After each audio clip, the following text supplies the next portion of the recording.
আসসালামু আলাইকুম। আজ 10 আগস্ট 2025 রোববার। শুরু করছি চেঞ্জ টিভি প্রতিদিনের গল্প অনুষ্ঠান। দর্শক, আপনাদের সঙ্গে রয়েছি আমি এস জে রতন। শুরুতেই সংবাদ শিরোনাম। বিএনপির সঙ্গে সরকারের দূরত্ব তৈরি করতে নতুন ফাঁদ। 10 কোটি টাকা চাঁদা চেয়েছিলেন 71 টিভির বাবু। উপদেষ্টা ফারুকীর স্ত্রীকে খোঁচা দিলেন অভিনেত্রী শাওন। এবার বিস্তারিত। বিএনপির সঙ্গে সরকারের দূরত্ব তৈরি করে নির্বাচন বানচালের ষড়যন্ত্র হচ্ছে বলে মনে করছে দলটি। আর এই কারণে অন্তর্বর্তীকালীন সরকারের উপদেষ্টাদের সততার উপরে পূর্ণ আস্থা প্রকাশ করেছেন বিএনপির মহাসচিব মির্জা ফখরুল ইসলাম আলমগীর। গণমাধ্যমকে দেয়া এক বিবৃতিতে মির্জা ফখরুল বলেন, আজকে একটি পত্রিকায় বিএনপিপন্থী একজন সাবেক সচিবকে কোট করে একটি রিপোর্ট প্রকাশিত হয়েছে যে উনি বলেছেন 8 জন অ্যাডভাইজার নাকি করাপশনের সাথে জড়িত। এই ধরনের একটা রিপোর্ট বেরিয়েছে। তিনি আরও বলেন, আমি বলতে চাই হুইচ ইজ নট আওয়ার্স, এটার সাথে আমাদের কোনো সম্পর্ক নেই। আমরা প্রধান উপদেষ্টা সহ এই অন্তর্বর্তীকালীন সরকারের সকল উপদেষ্টাকে অত্যন্ত সম্মান করি এবং তাদের উপরে আস্থা, তাদের ইন্টিগ্রিটির ওপরে আমরা আস্থা রাখি। প্রথম আলো সহ কয়েকটি পত্রিকায় বিএনপি চেয়ারপারসন খালেদা জিয়ার একান্ত সচিব এবিএম আব্দুস সাত্তারের বরাত দিয়ে 8 উপদেষ্টা নিয়ে বক্তব্য এসেছে। এই বিষয়টির দৃষ্টি আকর্ষণ করা হলে বিএনপি মহাসচিব বলেন, আমি শুনেছি একজন সাবেক সচিব, যদি উনি এই ধরনের কথা বলে থাকেন সেটা ওনার ব্যক্তিগত ব্যাপার, এটার সাথে বিএনপির কোনো সম্পর্ক নেই। আমি স্পষ্ট ভাষায় বলতে চাই, ওই বক্তব্যের দায় সম্পূর্ণভাবে ওনার নিজের, দলের সঙ্গে এর কোনো সম্পর্ক নেই। শুক্রবার রাজধানীর বিয়াম মিলনায়তনে বাংলাদেশ অ্যাডমিনিস্ট্রেটিভ অ্যাসোসিয়েশনের এক সেমিনারে এই অভিযোগ করেন অফিসার্স ক্লাবের সাধারণ সম্পাদক ও বৈষম্য বিরোধী কর্মচারী ঐক্য ফোরামের সভাপতি আব্দুস সাত্তার। তিনি বিসিএস প্রশাসন ক্যাডারের 82 ব্যাচের কর্মকর্তা, তবে তিনি উপদেষ্টাদের নাম বলেননি। আব্দুস সাত্তার বলেন, জুলাই আন্দোলনের রক্তের ওপর দিয়ে চেয়ারে বসা অন্তত 8 জন উপদেষ্টার দুর্নীতির প্রমাণ গোয়েন্দা সংস্থার কাছে রয়েছে, কিন্তু ব্যবস্থা নেওয়া হচ্ছে না। তিনি উদাহরণ দিয়ে বলেন, একজন উপদেষ্টার এপিএস-এর অ্যাকাউন্টে 200 কোটি টাকা পাওয়া গেছে, তবু ব্যবস্থা হয়নি। তিনি প্রশ্ন তোলেন, নূরজাহান বেগমের মতো ব্যক্তির কি স্বাস্থ্য মন্ত্রণালয় চালানো উচিত, কিংবা অভিজ্ঞতা ছাড়াই স্থানীয় সরকার ও যুব ও ক্রীড়া এই দুটি গুরুত্বপূর্ণ মন্ত্রণালয় পরিচালনার দায়িত্ব দেয়া যৌক্তিক কিনা? মৌলভীবাজারের কুলাউড়ায় বিএনপির ব্যানারের নিচে বসে শেখ হাসিনাকে নিয়ে বক্তব্য ও জয় বাংলা স্লোগান দেওয়ার অভিযোগে ফাহিম ইসলাম নামে এক যুবককে গ্রেপ্তার করেছে পুলিশ। রোববার তাকে আদালতের মাধ্যমে কারাগারে পাঠানো হবে বলে জানান কুলাউড়া থানার ভারপ্রাপ্ত কর্মকর্তা মোহাম্মদ ওমর ফারুক। এর আগে শনিবার রাতে পৌর শহরের মাগুরা এলাকা থেকে তাকে আটক করা হয়। গ্রেফতার ফাহিম সিলেটের বিয়ানীবাজার উপজেলার দাসুরা বাজার এলাকার মইনুল ইসলামের ছেলে। বর্তমানে তিনি পরিবারের সাথে কুলাউড়া পৌরসভার মাগুরা এলাকায় একটি ভাড়া বাসায় থাকেন। কুলাউড়া থানার ভারপ্রাপ্ত কর্মকর্তা মোহাম্মদ ওমর ফারুক গ্রেফতারের বিষয়টি নিশ্চিত করে জানান, সম্প্রতি সামাজিক যোগাযোগ মাধ্যমে একটি ভিডিও ভাইরাল হয়। ভিডিওতে দেখা যায় ফাহিম কুলাউড়ায় বিএনপির একটি ব্যানারের নিচে বসে শেখ হাসিনাকে নিয়ে বক্তব্য দিচ্ছেন এবং শীঘ্রই তিনি আসবেন বলে উল্লেখ করে জয় বাংলা স্লোগান দিচ্ছেন। বিষয়টি নজরে আসার পর অভিযান চালিয়ে মাগুরা এলাকা থেকে তাকে গ্রেফতার করা হয়।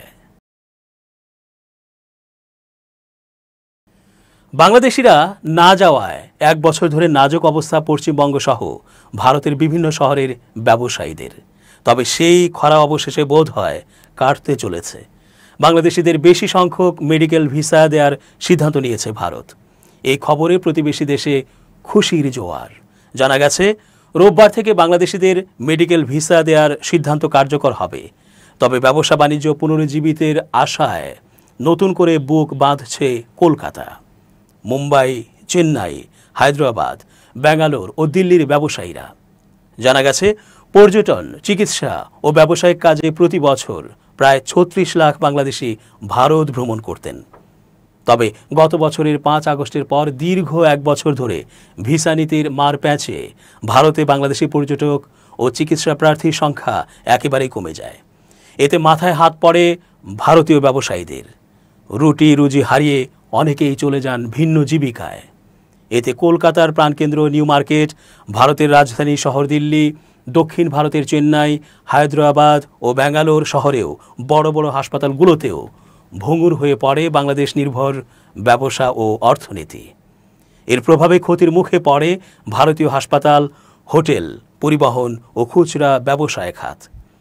তবে ভিসা নীতি সহজ করায় আবারও বেশি সংখ্যক বাংলাদেশি ভারতে যেতে পারবেন বলে খুশি ওপারের ব্যবসায়ীরা। বাংলাদেশিরা গেলে আগের সংকট অচিরেই কাটিয়ে উঠবেন বলে আশা হাসপাতাল কর্তৃপক্ষের। একই আশা হোটেল ব্যবসায়ী, মুদ্রা বিনিময়, পরিবহন ব্যবসায়ী থেকে শুরু করে পোশাক ও খাদ্য সামগ্রী ব্যবসায়ীদেরও। সকলেই চান ধর্ম, রাজনীতি ও হানাহানি বাদ দিয়ে সব কিছুর ঊর্ধ্বে উঠে দুই দেশের মৈত্রী সম্পর্ক অটুট থাকুক।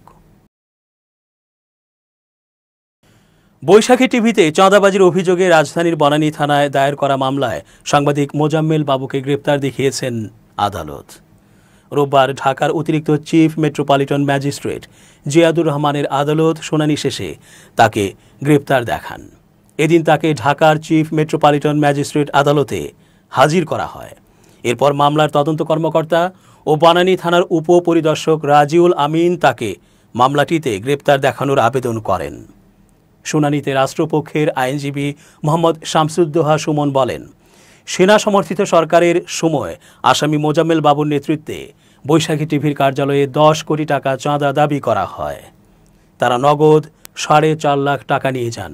এ মামলায় তাকে গ্রেপ্তার দেখানোর প্রার্থনা করছি। গ্রেপ্তার দেখানোর পর তাকে রিমান্ডে নিয়ে জিজ্ঞাসাবাদ করা হবে। পরে আদালত তাকে গ্রেপ্তার দেখিয়ে কারাগারে পাঠানোর আদেশ দেন। চলতি বছরের 11 জানুয়ারি মোজাম্মেল বাবু সহ 3 জনের বিরুদ্ধে রাজধানীর বনানী থানায় মামলা করেন বৈশাখী মিডিয়া লিমিটেডের চৌধুরী মোহাম্মদ হুমায়ুন কবির। অভিযোগে বলা হয়েছে, সেনা সমর্থিত সরকারের সময় তারা 2007 সালের 17 মার্চ বৈশাখী টিভির অফিসে যান। তখন তারা 10 কোটি টাকা চাঁদা দাবি করেন এবং বৈশাখী টিভির শেয়ার হোল্ডার করতে চাপ দিতে থাকেন। এক পর্যায়ে তারা 3 লাখ টাকার শেয়ারের ফরমে স্বাক্ষর করে নেন। আলমারিতে থাকা 4.5 লাখ টাকা নিয়ে যান। ময়মনসিংহের ধোবাউড়া সীমান্ত থেকে গত 16 সেপ্টেম্বর সাংবাদিক মোজাম্মেল বাবুকে গ্রেপ্তার করা হয়। পরদিন বৈষম্য বিরোধী আন্দোলন কেন্দ্রিক রমনা থানার হত্যা মামলায় তার 7 দিনের রিমান্ড মঞ্জুর করেন আদালত। পরে 23 সেপ্টেম্বর তাকে কারাগারে পাঠানো হয়। এরপর থেকে তিনি কারাগারে আটক রয়েছেন।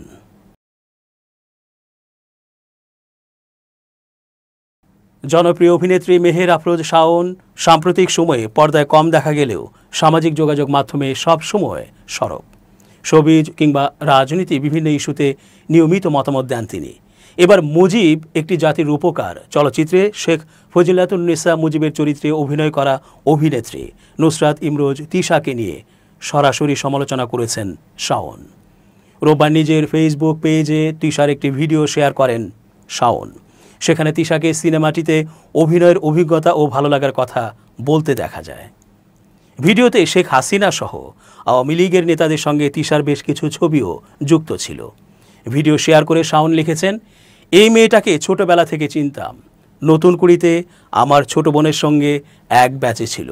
একই গানের শিক্ষকের কাছে তালিম নিয়েছে। আমার বোন আমাকে আপনি ডাকে, এই চটপটে মেয়েটাও আপনি ডাকত, আর আমিও তাকে আমার বোনের মতোই দেখতাম। তিনি আরও লেখেন, 1996 সালের জাতীয় সংসদে আমার মায়ের সহকর্মী শাহিন মনোয়ারা হক ওর কেমন যেন আত্মীয় ছিল। তখনও প্রায়ই কমন প্ল্যাটফর্মে এই মিশুক মেয়েটার সাথে দেখা হতো।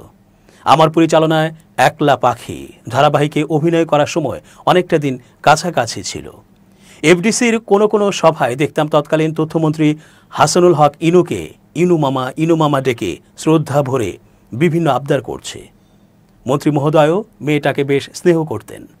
মুজিব একটি জাতির রূপকার ছবিটি এখনও দেখা হয়নি জানিয়ে শাওন পোস্টে আরও লেখেন, ছবিটি দেখা হয়নি, দেখার ইচ্ছেও নেই। বাস্তব জীবনে মেয়েটার যে অভিনয় দেখলাম, শখ মিটে গেছে। সবশেষে হ্যাশট্যাগ দিয়ে তিশার উদ্দেশ্যে তিনি লেখেন, নাটক কম করো প্রিয়। উল্লেখ্য, ভারতের খ্যাতনামা নির্মাতা শ্যাম বেনেগালের পরিচালনায় মুজিব একটি জাতির রূপকার মুক্তি পায় 2023 সালে।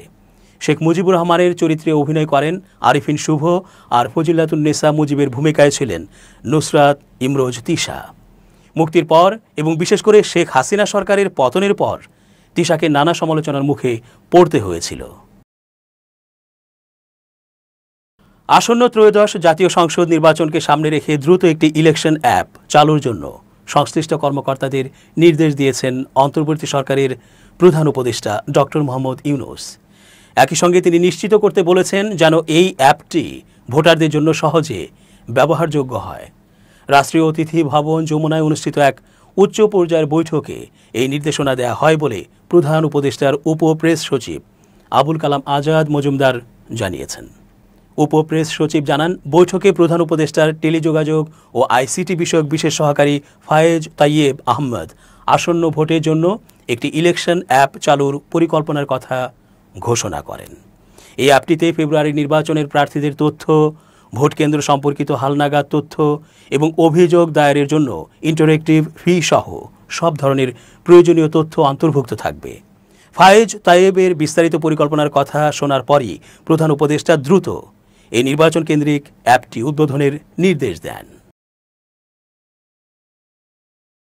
সাবেক প্রধানমন্ত্রী শেখ হাসিনার ছেলে সজীব ওয়াজেদ জয় বলেছেন, আওয়ামী লীগের যা কিছু ক্ষমা চাওয়া, অনুশোচনা সব জনগণের কাছে। আওয়ামী লীগ এগুলো জনগণের সাথে বোঝাপড়া করবে। কোনো এনজিও থেকে ধরে আনা কিছু লোকজন ক্ষমতা দখল করেছে, তাদের কাছে নয়। গতকাল শনিবার বাংলাদেশ সময় রাত ৮টার দিকে ভেরিফাইড ফেসবুক পেজে জার্মান ভিত্তিক গণমাধ্যম ডয়েচে ভেলে প্রকাশিত প্রতিবেদন শেয়ার করে জয় এই মন্তব্য করেন। ফেসবুক পোস্টে তিনি আরও লেখেন, আওয়ামী লীগ জনগণের দল, মুক্তিযুদ্ধের নেতৃত্ব দানকারী দল। আওয়ামী লীগ জনগণের কাছে বারে বারে ফিরে যাবে। এর আগে ডয়েচে ভেলের প্রতিবেদনে আওয়ামী লীগ সরকারের প্রতিমন্ত্রী মোহাম্মদ আলী আরাফাতকে উদ্ধৃত করে বলা হয়েছিল, ৫ আগস্টকে ঘিরে যদি কোনো অনুশোচনা বা ক্ষমা চাওয়ার বিষয় থাকে তাহলে সেটা বাংলাদেশের জনগণের সঙ্গে বুঝবে আওয়ামী লীগ। যখন স্বাভাবিক রাজনৈতিক কার্যক্রম চালাতে পারবে তখনই বিবেচনা করা হবে।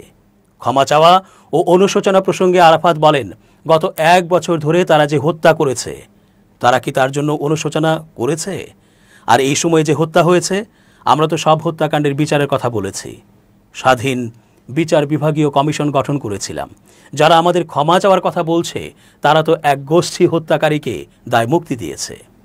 যারা হত্যাকারীকে দায় মুক্তি দেয়, যারা মব সন্ত্রাস করলো, ঘরে ঘরে ঢুকে হত্যা করলো, তার জবাব কে দেবে?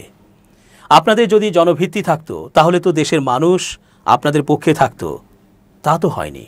ডয়েচে ভেলের এমন প্রশ্নের জবাবে তিনি বলেন, এর জবাব আপনারা কয়েকদিন পরে পাবেন। এখানে জঙ্গি, যুদ্ধাপরাধী, সাম্প্রদায়িক শক্তিকে যুক্ত করা হয়েছে, সাম্রাজ্যবাদী শক্তির টাকা ঢালা হয়েছে, মেটিকুলাসলি ডিজাইন করা হয়েছে, লাশের পর লাশ ফেলা হয়েছে, মানুষের মন বিষিয়ে বিষাক্ত করে খেপিয়ে তোলা হয়েছে।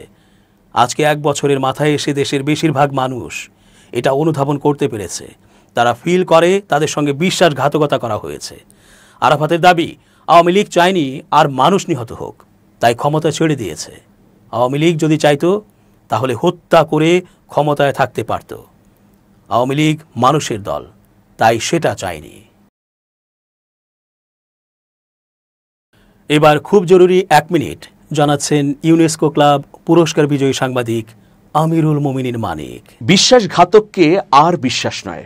প্রিয় দর্শক, আজকে একটা জরুরি টিপস আপনাদেরকে দিচ্ছি। ধরুন আপনার একজন প্রিয়তম মানুষ বা ঘনিষ্ঠ বন্ধু অথবা পরিচিত জন আপনার সঙ্গে বিশ্বাসঘাতকতা করলো, এরপর বহুদিন পর আবার এসে ক্ষমা চাইলো, আপনি তাকে আবার আগের জায়গায় বিশ্বস্ততার মধ্যে কি নেবেন? অবশ্যই নেওয়া উচিত হবে না। যে লোক বা ব্যক্তি বা বন্ধু, স্বজন, পরিচিতজন আপনার বিরুদ্ধে ষড়যন্ত্র করেছে, বিশ্বাসঘাতকতা করেছে, ভঙ্গ করেছে আপনার আস্থা, তাকে আপনি আর কখনোই আশ্রয় প্রশ্রয় দেবেন না। তাহলে দ্বিতীয়বার আক্রান্ত হওয়ার সুযোগ থাকে, দ্বিতীয়বার আপনি হয়তো বিশ্বাসঘাতকতার শিকার হবেন। ভালো থাকবেন সবাই, শুভেচ্ছা নিরন্তর। এবার দেশের বাইরের খবর। ফিলিস্তিনের অবরুদ্ধ গাজা দখলের বিষয়ে ইসরায়েলের সিদ্ধান্তকে সম্পূর্ণ অগ্রহণযোগ্য বলে জানিয়েছেন তুরস্কের প্রেসিডেন্ট রজব তাইয়েব এরদোয়ান। একই সঙ্গে তুরস্ক সবসময় ফিলিস্তিনের পাশে থাকবে বলেও মন্তব্য করেছেন তিনি।